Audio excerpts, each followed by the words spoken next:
Assalamualaikum warahmatullahi wabarakatuh.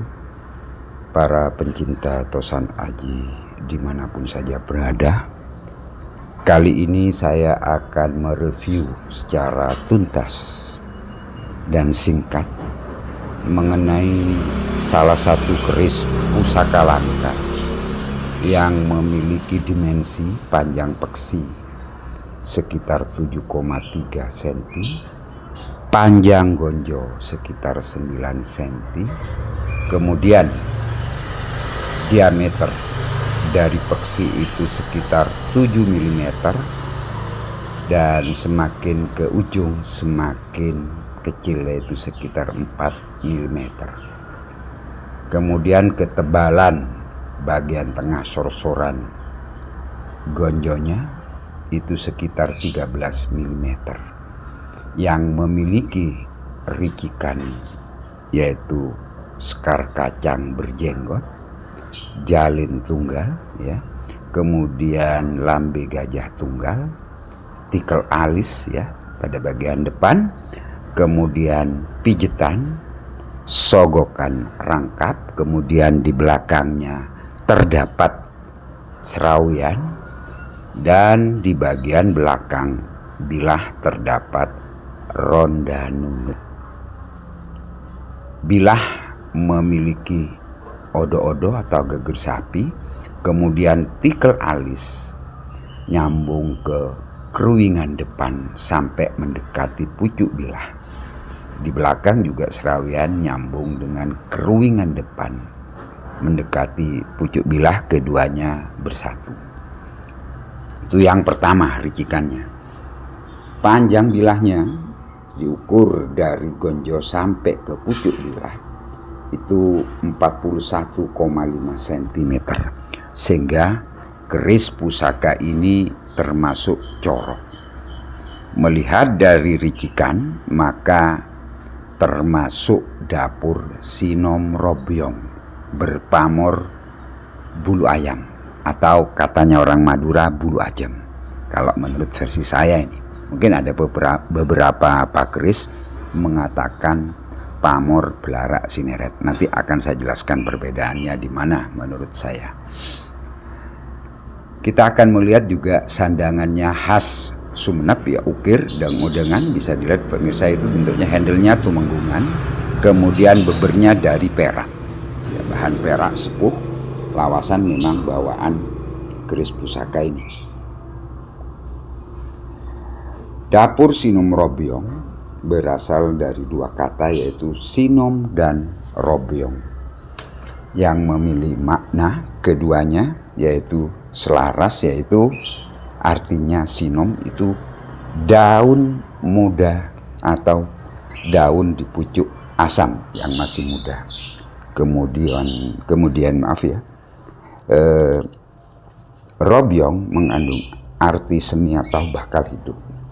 Jadi bisa diartikan dari sisi dapur, ya. Empu ini membawa simbol pada keris pusaka ini, ya, pembuatnya berdapur yang diharapkan memiliki tua adalah berjiwa muda, ya. Kemudian disempurnakan lagi dengan ornamen atau gambar pamor, ya, bulu ayam. Jadi ini sebenarnya kalau menurut saya, empu pembuat ini dalam menciptakan keris pusaka ini menunjukkan bahwa di sekitarnya, atau paling tidak empu ini juga pencinta ayam. Maka inspirasi pamor bulu ayam itu terlihat nyata di sekelilingnya atau di lingkungan terdekatnya.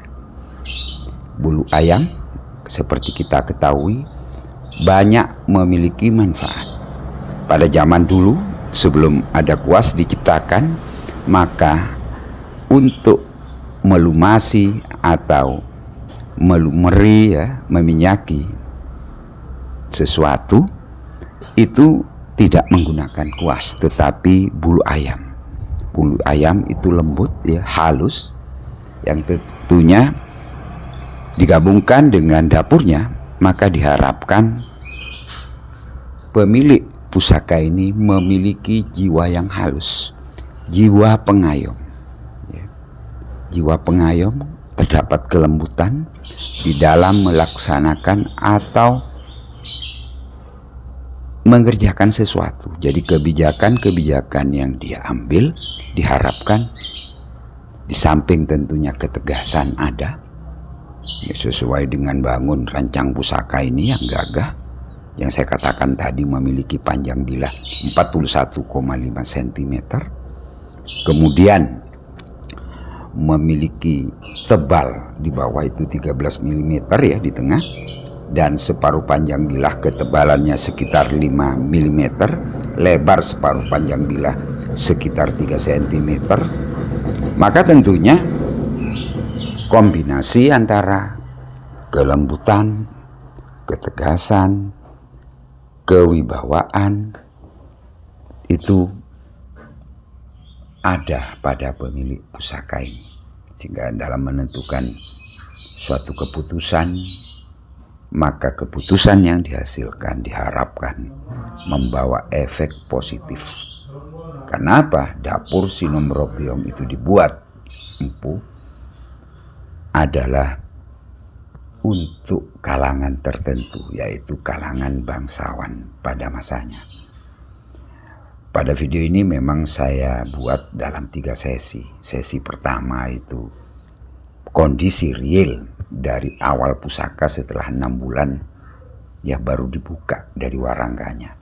Pemirsa bisa melihat bagaimana bentuk dari besi, gonjo, ricikan, kemudian rancang bangun, dan kondisi dari pamornya tanpa diminyaki. Kemudian pada sesi yang kedua, setelah semuanya kita bersihkan, keris pusaka ini saya minyaki. Ini kondisi yang kedua ini ya, sehingga bisa terlihat jelas bahwa material pusaka ini, materialnya besi ajinya adalah termasuk besi pulosani, katanya orang-orang penyinta keris berwarna hitam legam ya. Kemudian jenis pamornya, materialnya bisa kelihatan dari iron meteorit ya. Dan kalau kita sentuh, kita raba permukaannya, lebih timbul atau muncul di permukaan. Dan pamor bulu ayam yang seperti saya tunjukkan ini, yang selaras dengan gonjonya juga bulu ayam, ini merupakan kombinasi yang sangat pas dengan materialnya ya. Walaupun timbul, ternyata tetap padu dan tidak ada renggang antara besi dan pamornya. Ini melewati proses tempa lipat miring sehingga tercipta pamor seperti ini. Pamor-pamor yang dalam pembuatannya sangat sulit ya. Jika tidak terjadi penyesuaian, penyempurnaan dalam proses penyepuhan, maka akan terjadi kegagalan. Sehingga hanya empu-empu yang mumpuni yang mampu menciptakan keris pusaka seperti ini. Sangat langka keris pusaka sepuh ya, yang saya estimasikan ini di era Mataram Islam, memiliki panjang bilah sampai 41,5 cm. Jadi termasuk keris corok. Apalagi dapurnya adalah dapur, banyak orang mengatakan dapur ningrat bangsawan, ya ini dapur Sinom Robyong. Sehingga pada pembuatan awal ini tentunya sang empu keraton menciptakan untuk pemimpin masa depan yang tetap berjiwa muda ya, Sinom, dalam memimpin ya kerajaannya atau kadipatennya, wilayah yang dikuasainya dengan kelembutan, ketegasan ya, dalam mengambil sikap dalam kondisi apapun juga, dan tetap bersemangat, berjiwa muda terus.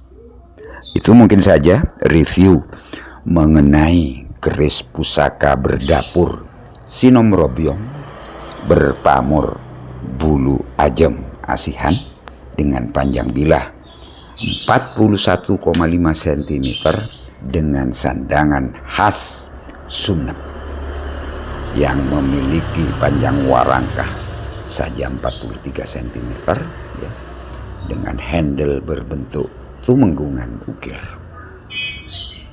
Tetap semangat para pencinta tosan aji dimanapun saja berada dalam merawat dan melestarikan peninggalan leluhur kita. Wassalamualaikum warahmatullahi wabarakatuh.